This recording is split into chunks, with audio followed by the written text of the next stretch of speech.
तेरा देख के, रूप तेरा देख के कुदरत भी हैरान है। रंग तेरा देख के, रूप तेरा देख के कुदरत भी हैरान है।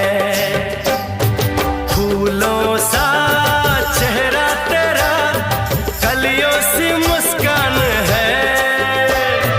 रंग तेरा देख के, रूप तेरा देख के कुदरत भी हैरान है। रंग तेरा देख के, रूप तेरा देख के कुदरत भी है